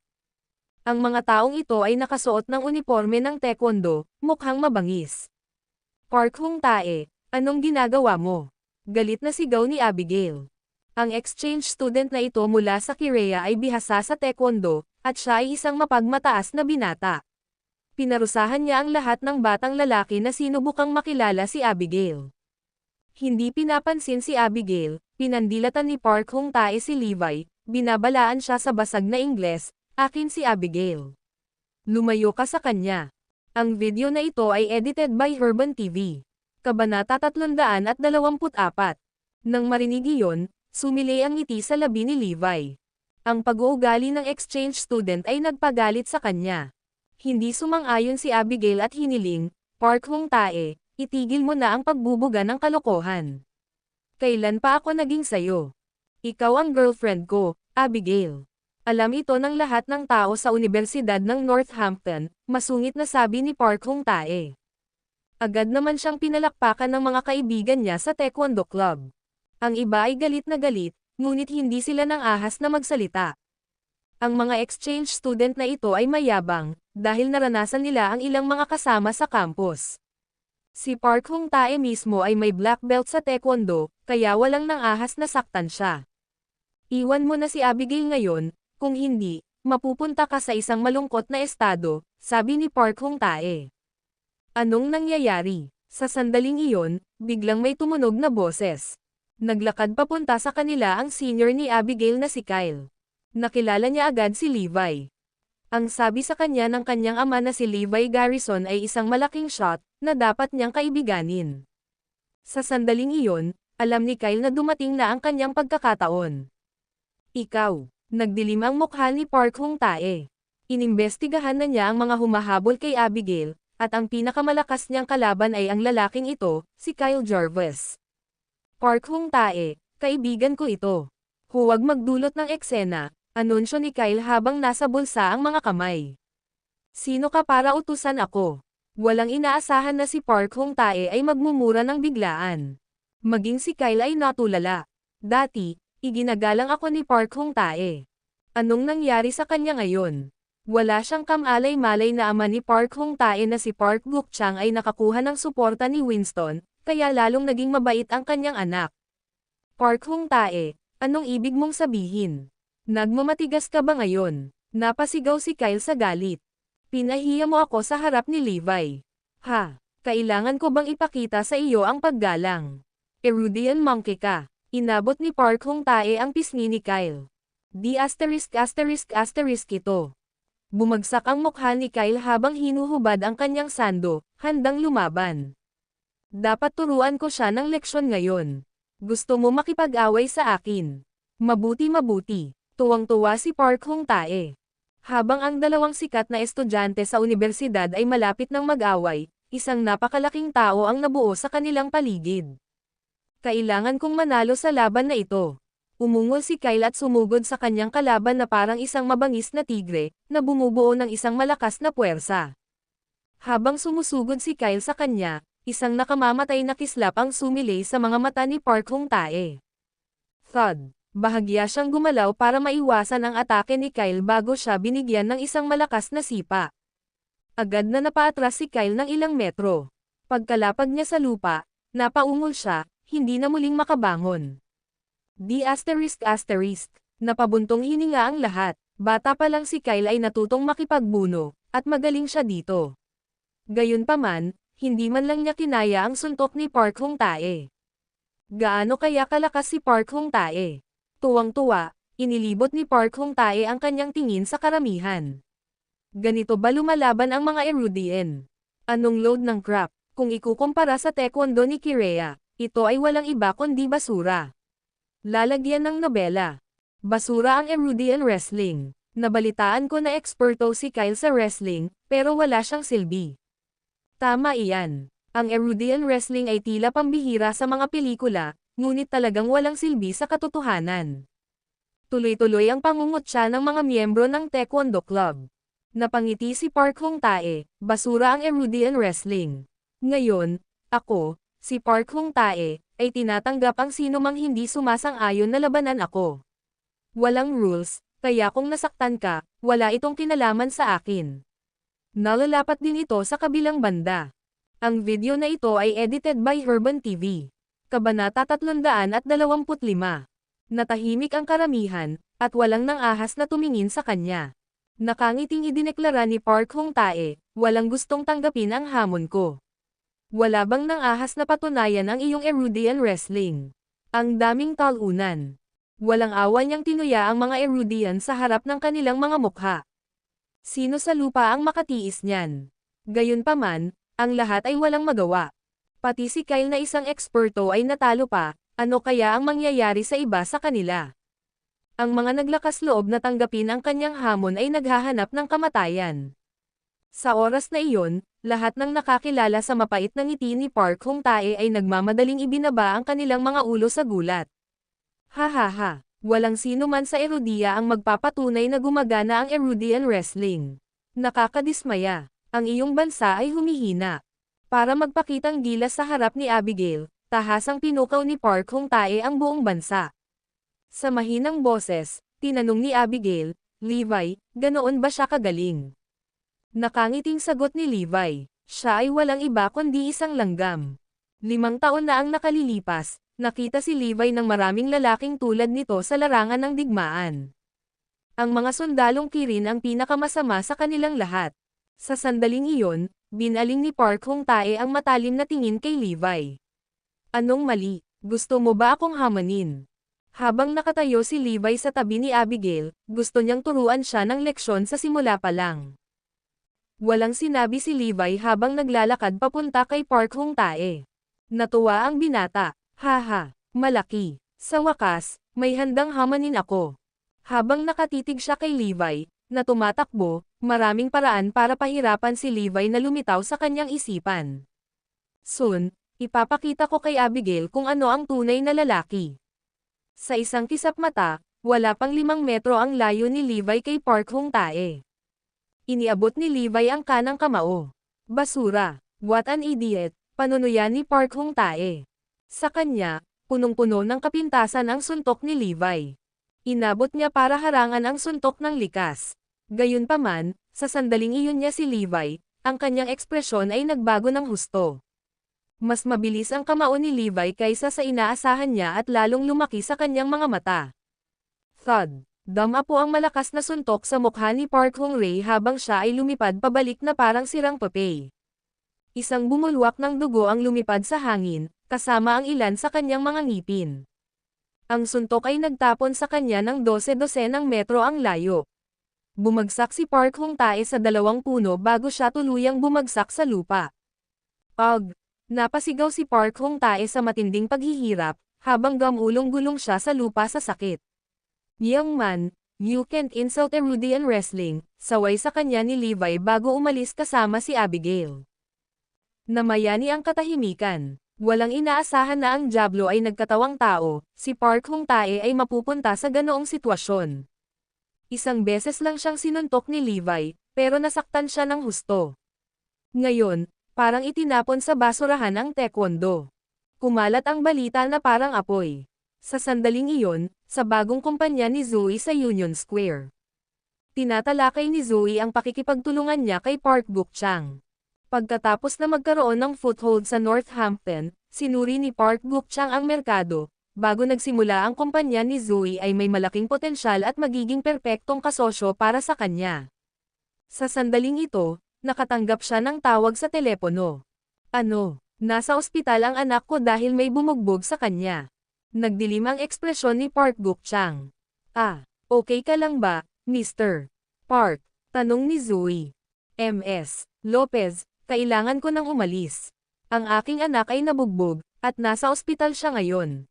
Kailangan ko siyang puntahan, paliwanag ni Park Buk-chang.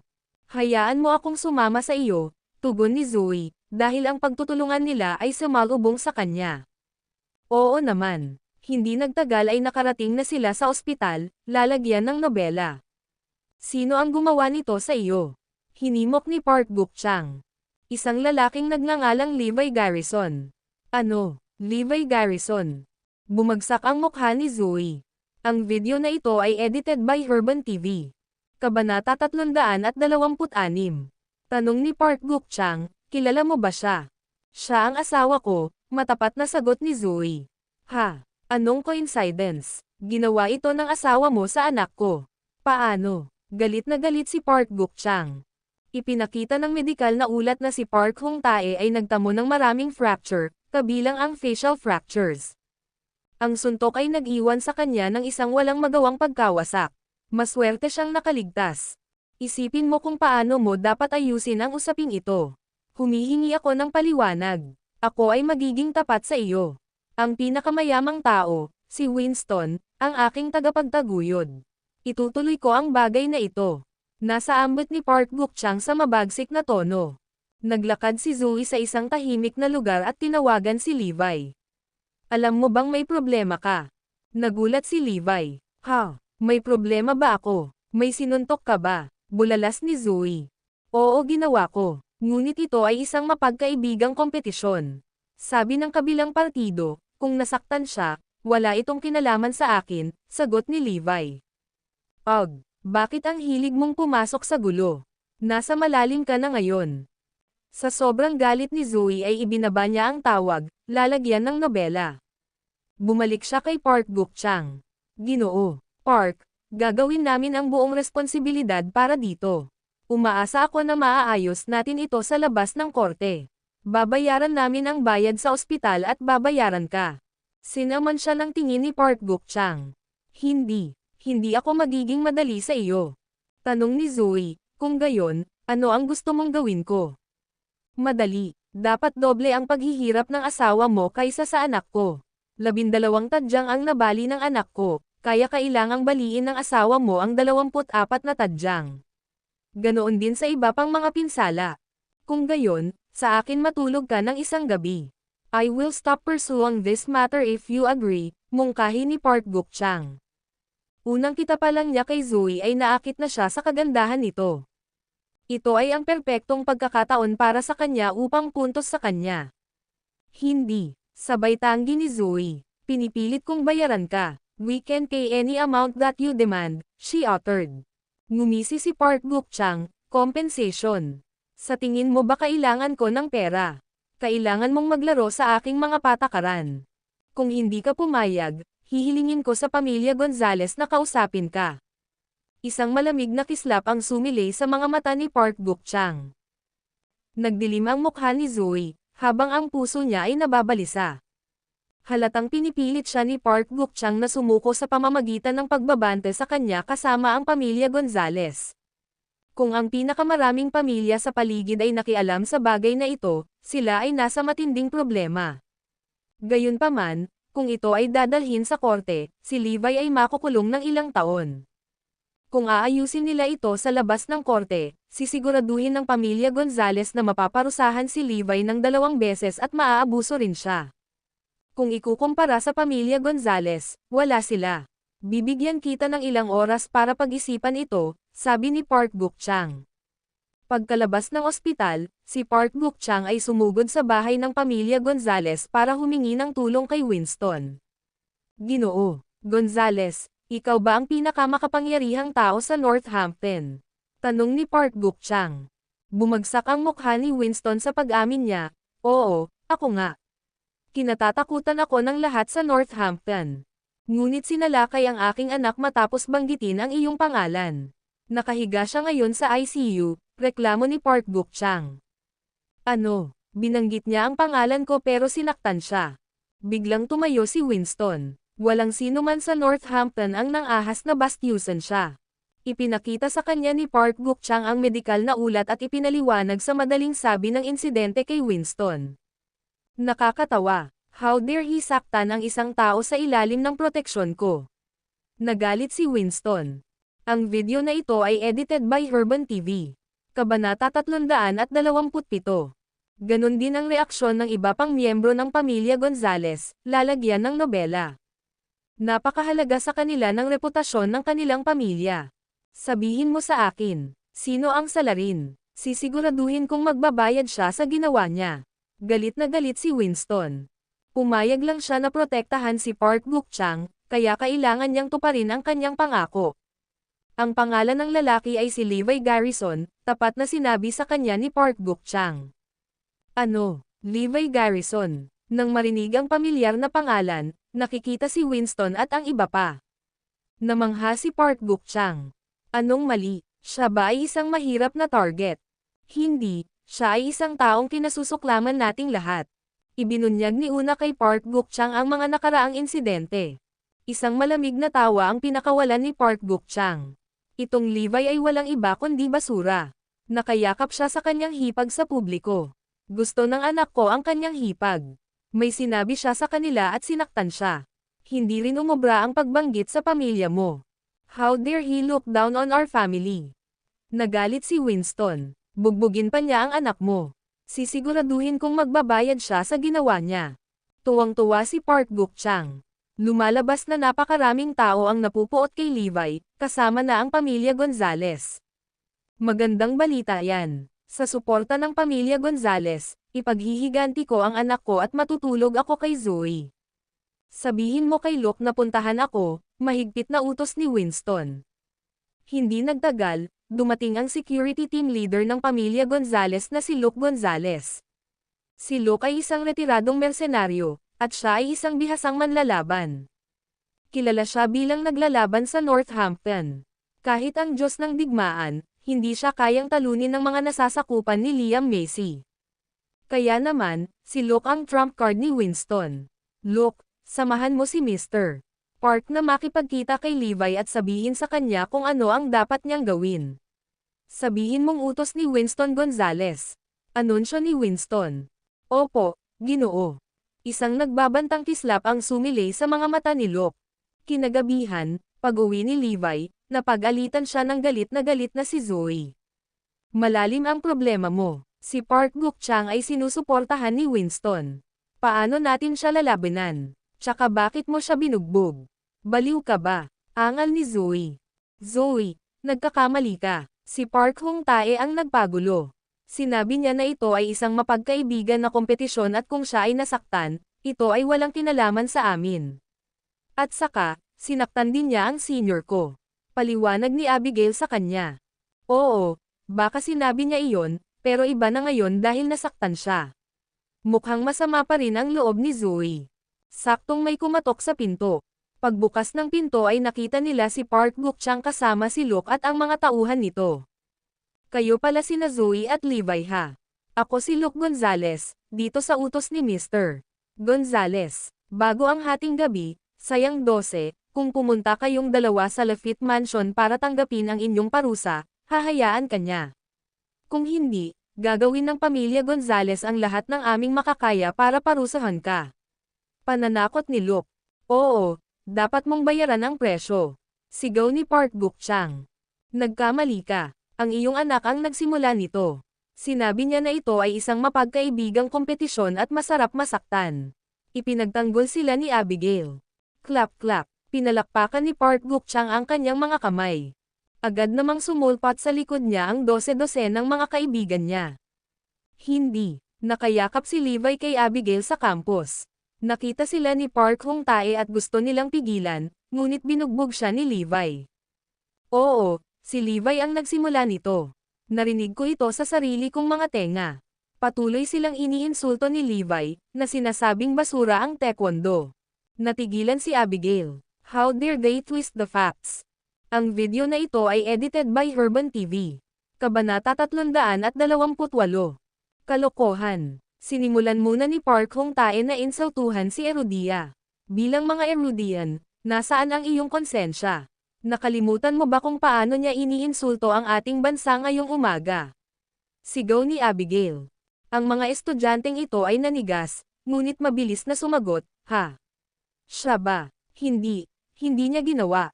Si Park Hong-tae ay isang mabait na tao. Paano niya iinsulto si Erudia? Oo, may relasyon kayo ng bayaw mo at binugbog siya dahil nahuli ka niya sa akto. Lalagyan ng nobela. Ang paulit-ulit na paninirang puri ay nagpapaniwala sa iba. Dahil maraming tao ang tumutulig sa kina Levi at Abigail, maging si Zoe ay napahiya sa kanilang mga akusasyon. Hindi. Unang sinaktan ni Park Hong-tae si Kyle. Maaari naming hilingin kay Kyle na patunayan na kami ay inosente. Biglang mungkahi ni Abigail. Sabay hayag ni Kyle. Nakatayo siya sa likod ng karamihan sa buong oras. Imposible. Si Levi ang nakabangga sa akin. Kinokondena ko siya kay Park Hong-tae, pero ginawa niya ito sa akin. Tinitigan ng masama ni Kyle si Levi. Mahiyain si Park Guk-chang. Ano pa ang sasabihin mo? Kailangang humingi ng tawad sina Levi at Abigail. Dapat pagbayaran ni Levi ang ginawa niya. Sigaw ni Kyle at ng 12-12 ng estudyante. Parang nagkamali si Levi.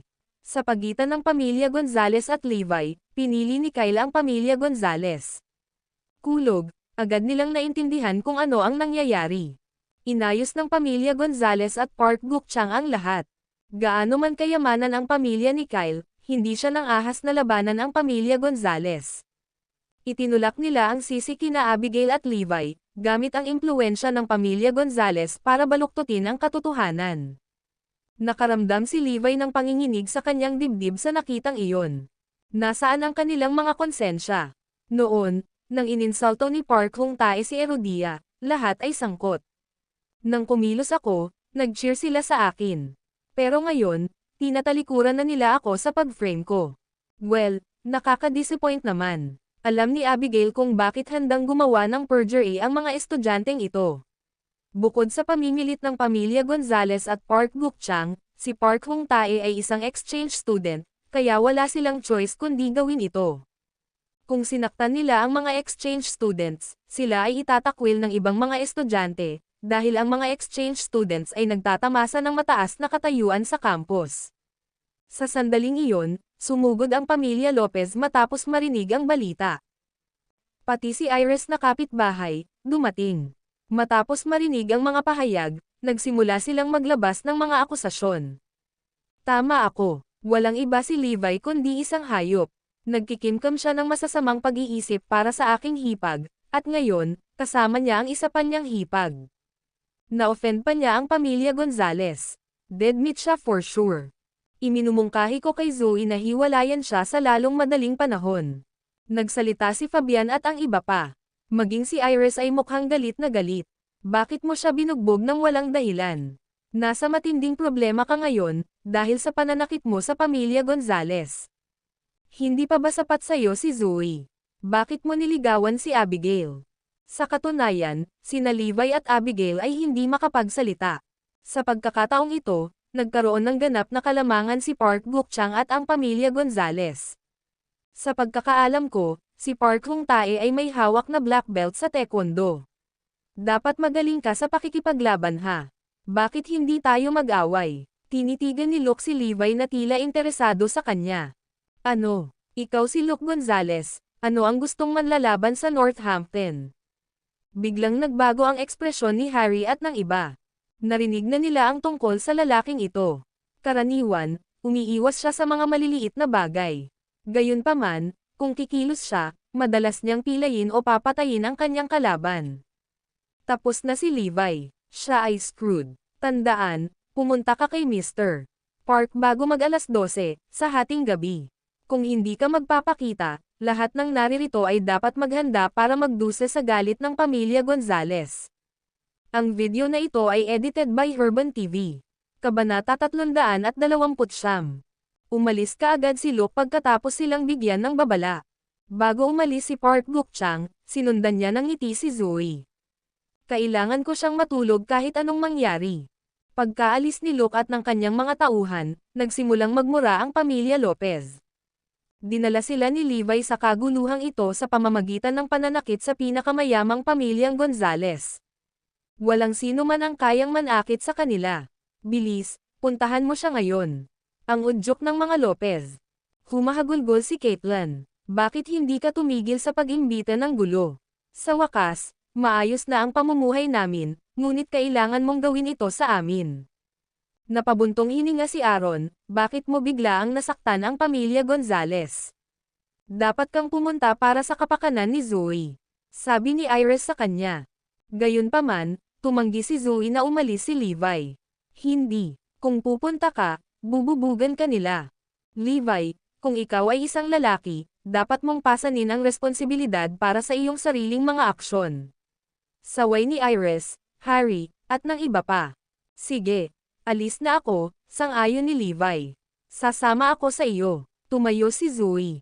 Hindi na kailangan yan. Kaya ko ang sarili ko. Samantala, naghihintay si Park Guk-chang sa Lafitte Mansion. Kanina pa umalis si Luke, dahil ginagamit lang ang pamilya Gonzales para takutin sila.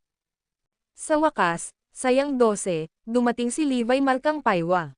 Manem, mag-isa ka lang dito. Dapat nandito rin si Zoe.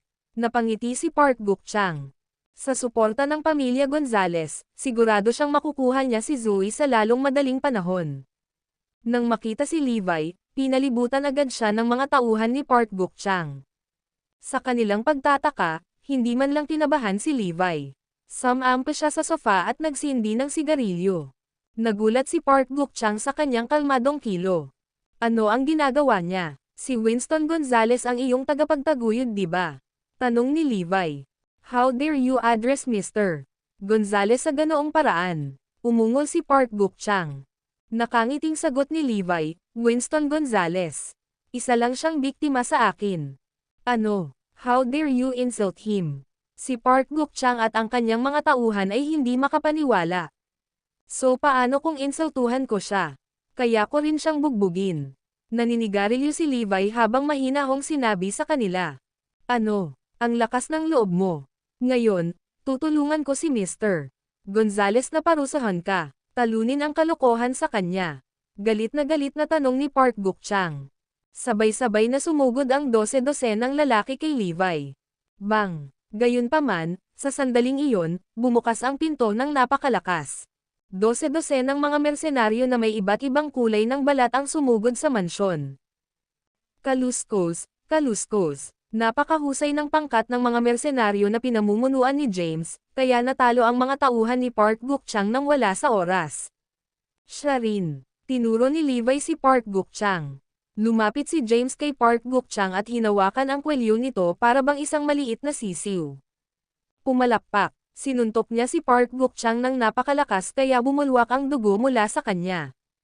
Natigilan si Park Guk-chang. Pumalakpak. Pumalakpak. Ipinagpatuloy ni James ang pagsuntok kay Park Guk-chang hanggang sa siya ay nawalan ng malay, ang kanyang dugo ay kumukulo sa lupa. Sa huli, inubos ni Levi ang kanyang sigarilyo bago umalis sa eksena. Nang umuwi si Levi na walang pinsala, nagulat ang lahat. Ha? Anong nangyari? Hindi ba sila nakahanap ng kasalanan sa iyo? Nakatitig sila kay Levi, lubos na naguguluhan. Hindi. Nalutas ko na ang usapan. Sige. Pwede ka nang umuwi. Sagot ni Levi.